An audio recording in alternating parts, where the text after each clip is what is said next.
안녕하세요. 대한민국을 위해선 정혜선, 안전보건을 위해선 정혜선, 정혜선TV의 정혜선입니다. 여러분들에게 안전보건에 관한 정보를 제공해드리는 정혜선TV에서 오늘은 중대재해처벌법에 대한 설명을 드리려고 합니다. 중대재해처벌법에 대해서 여러분들 많이 들어보셨죠? 하지만 법의 내용에 대해서는 제대로 알려지지 않은 부분들이 많이 있어서 법이 모호하다고 비판하는 분들도 계시고요. 또 논란이 되는 부분도 있습니다. 제가 그런 부분에 대해서 무엇이 문제인지 어떤 내용인지 하는 것을 자세히 알려드리려고 합니다. 오늘은 그 첫 번째 순서로 중대재해처벌법이 왜 생겼는지 그 제정 배경과 중대재해처벌법의 목적, 정의에 대해서 말씀드리겠습니다. 이 법은 2021년 1월 26일 날 제정이 되었어요. 제정된 후에 1년 후에 시행하도록 되어 있거든요. 그래서 2022년 1월 27일, 바로 작년이죠. 작년부터 시행되고 있습니다. 그럼 이 법이 왜 생겨나게 되었나? 그 배경을 한번 살펴볼까요? 여러분들도 기억하시겠지만요. 2018년 12월에 태안화력발전소에서 김용균 군이 컨베이어 벨트에 끼어서 사망하는 사건이 발생을 했습니다. 사망한 그 시간은요, 새벽 3시입니다. 야간에 별다른 안전장치도 하지 않은 상태에서 혼자 근무를 하다 보니까 컨베이어 벨트에 끼어가지고 사망하게 된 것이죠. 당시 김용균 군은 태안화력발전소의 하청업체에 소속된 비정규직 근로자이었습니다. 그리고 나이는 그 당시 24살이었죠. 어머니 김미숙 여사의 외동 아들이었습니다. 정말 안타까운 일이라고 할 수 있겠죠. 2020년 4월에는요, 이천의 물류창고에서 건설 현장 화재가 발생을 했습니다. 작업 중이던 근로자 38명이 사망을 했어요. 그리고 10명이 부상을 당했습니다. 정말 큰 사건이 발생을 하였죠.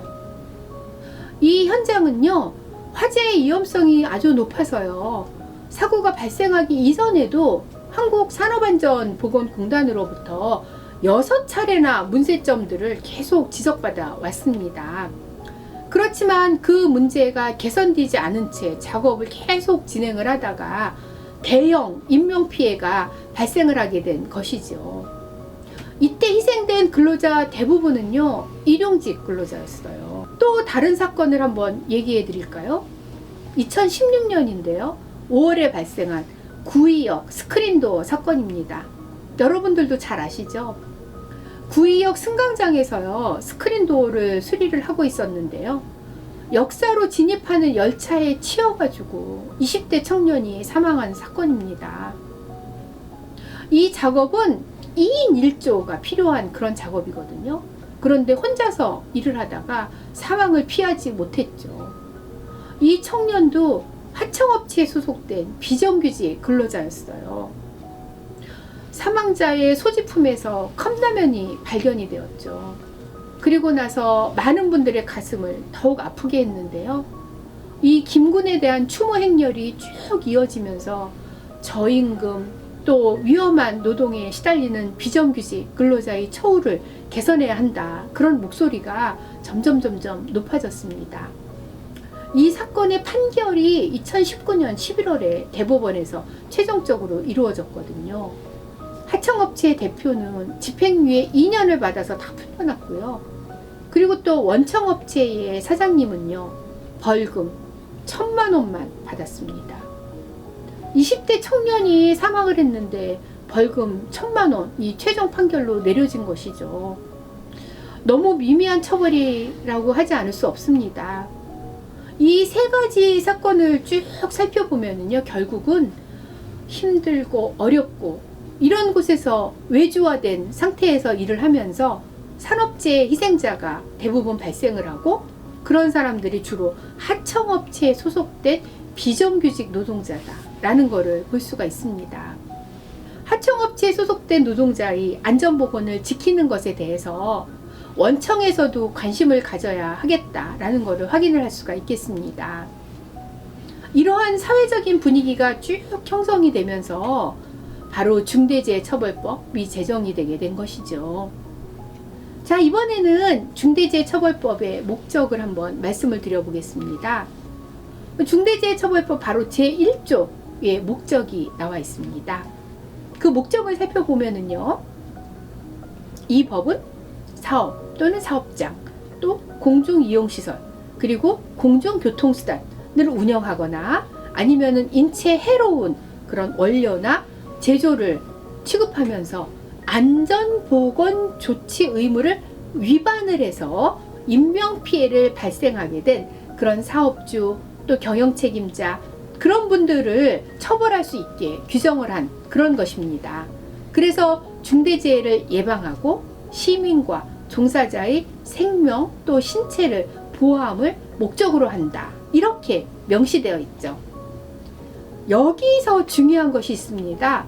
바로 안전보건 조치 의무 위반이라는 문구예요. 그리고 또 중대재해라는 말입니다.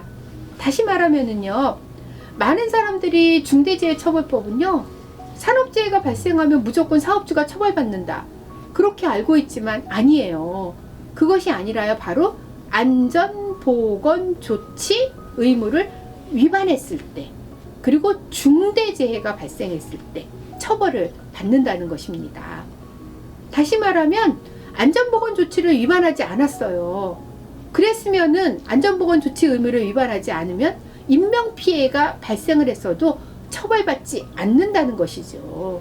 이것이 곧 중대재해처벌법, 처벌받지 않으려면 안전보건 조치 의무를 다해라, 예방조치를 충실히 해라 하라는 뜻이기도 합니다. 하지만 이 법 제목에서부터요, 많은 사람들이 중대재해처벌법 하니까 바로 그 처벌, 그것이 딱 머릿속에 각인되어 있어서요, 예방의 중요성을 인식하기보다는 처벌을 두려워하는 것을 강조하고 있습니다.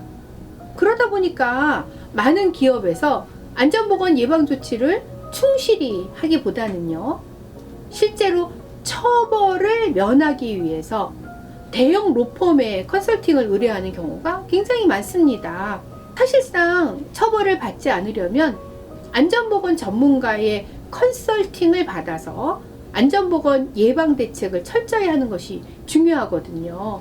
그런데 너무 처벌에 과도하게 불안감을 조장하고 있다 보니까 아주 그런 것들이 심각한 문제라고 할 수 있습니다. 사실 큰 기업은 정말 많은 예산을 들여서 대형 로펌에 컨설팅을 의뢰합니다. 그런데 정말 실제로는 중대재해가 많이 발생하는 작은 기업들이요, 그런 곳은 그렇게 큰 로펌에 컨설팅을 의뢰할 만큼의 비용이 있는 것은 아니잖아요. 그러다 보니까 중대재해처벌법에 대한 반감이 더 크게 나타나고 있는 것이라고 할 수가 있겠죠. 제가 잘 아는 어떤 중소기업의 사업주도 저한테 그렇게 말씀하시더라고요. 중대재해처벌법 때문에 회사 운영을 도저히 할 수가 없다고 그렇게 얘기를 하시면서, 산재 한 건 발생했다고 사업주가 처벌을 받는다면 누가 회사를 운영을 하겠냐고 그렇게 말씀을 하시는 분들이 계세요. 하지만 모든 산재가 발생했다고 다 중대재해처벌법에 해당하는 게 아니에요. 바로 중대재해, 사망사고와 같이 사람의 생명이 온전히 희생이 된 그런 큰 사건, 그런 경우가 바로 중대재해처벌법의 대상이 되는 것입니다. 다음은 중대재해처벌법에서 말하는 중대재해 정의에 대해서 말씀드리겠습니다. 중대재해처벌법 제2조에는요, 중대산업재해 정의를 다음과 같이 명시하고 있습니다. 첫 번째로 사망자가 1명 이상 발생했을 때, 또 두 번째는 동일한 사고로 6개월 이상 치료가 필요한 부상자가 2명 이상 발생했을 때, 그리고 세 번째는 동일한 유해 요인으로 급성 중독 등 대통령령으로 정하는 직업성 질병자가 1년 이내에 3명 이상 발생했을 때, 이렇게 정하고 있습니다. 여기서 말하는 대통령령으로 정하는 직업성 질병자란 중대재해처벌법 시행령 별표에 나와 있는데요, 바로 납이라든지 수은, 크롬, 벤젠 등 화학물질에 노출되어 발생한 급성 중독 등 24가지의 직업병을 의미합니다.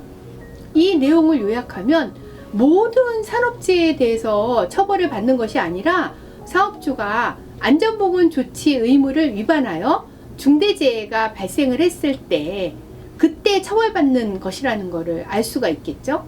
이 내용을 꼭 기억해 두시기 바랍니다. 사업주가 회사를 운영하려면 직원들이 안전한 환경에서 일을 할 수 있는 여건을 만들어 놓는 것이 가장 기본이 아닐까요? 안전한 환경을 만들어 놓았음에도 불구하고 중대재해가 발생했으면 그런 경우는 처벌을 받지 않아요. 중대재해처벌법의 기본 원칙, 그런 것이 있기 때문에 어떻게 하면은 안전한 환경을 만들 수 있을까, 이거를 우선적으로 생각하는 것이 중요하다고 할 수 있겠습니다. 앞으로는 중대재해가 발생하기 이전에 충분한 예방 대책을 시행해서 우리 회사 직원들, 우리 회사 스스로 보호해야 되겠다, 이런 생각을 갖게 된다면 노사 모두에게 행복한 일터가 될 것 같습니다. 오늘은 중대재해처벌법 그 첫 번째에 대한 설명으로 중대재해처벌법을 제정하게 된 배경, 그리고 목적, 그리고 정의에 대해서 설명을 해드렸어요. 다음 시간에는 중대재해처벌법에 대해서 자세한 내용들을 또 차례대로 설명을 해드리겠습니다. 오늘 제가 말씀드린 내용에 대해서 궁금하신 사항 있으시면요, 채팅창에 글을 올려주시고요. 또 다음에 제가 그것을 보고 답변을 해드리도록 하겠습니다. 그럼 오늘은 이만 마치겠습니다. 대한민국을 위해선 정혜선, 안전보건을 위해선 정혜선, 정혜선TV 많이 구독해 주시고요. 좋아요, 알람 꼭 눌러주세요. 감사합니다.